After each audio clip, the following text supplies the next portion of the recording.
இன்றைக்கி பிரேக்ஃபாஸ்ட் சீரியஸில் வெள்ளை பூசணிக்காய் யூஸ் பண்ணி ஒரு ஹெல்த்தியான தோசை ரெசிபி பார்க்கலாமாங்க. அதுக்கு ஃபஸ்ட்டு கோதுமை ரவைங்க, மைல்மார்க் கோதுமை சம்பா ரவை வந்து நான் 1 கப் எடுத்திருக்கேன். 1 கப் கோதுமை ரவை எடுத்திங்கன்னா 3 தோசை தாராளமாக வருங்க. ஊற வைக்க வேண்டியது இல்லைங்க. டைரெக்டாக மிக்ஸி ஜாரில் ஆட் பண்ணிவிட்டு வெள்ளை பூசணிக்காய் வந்து தோல் சீவிட்டு விதையோடு சேர்த்திக்கோங்க. இந்த மாதிரி ஒரு பீஸ் எடுத்திங்கன்னா சரியாக இருக்குங்க. விதையோடு சேர்த்திக்கோங்க. விதையில தான் நார்ச்சத்து அதிகங்க.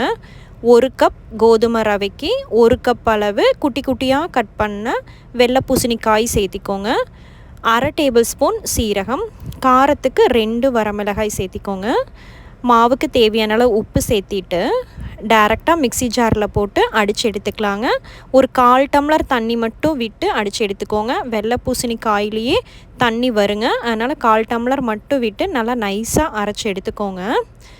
இந்த மாதிரி ரொம்ப கெட்டியாகவும் இல்லாமல் தண்ணியாகவும் இல்லாமல் மாவு நம்ம கரைச்சி எடுத்துகிட்டு நார்மலாக தோசை ஊற்றுற மாதிரி ஊற்றிக்கலாங்க.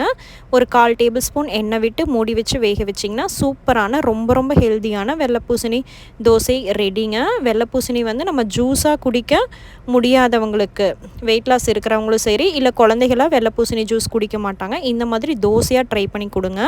வெள்ளை பூசணி காய் வந்து அல்சருக்கு ரொம்ப நல்லதுங்க. வயிற்றுப்புண் ஆற்றும். வெயிட் லாஸ்க்கு சூப்பரான ரெசிபி, நல்லாயிருக்கும்.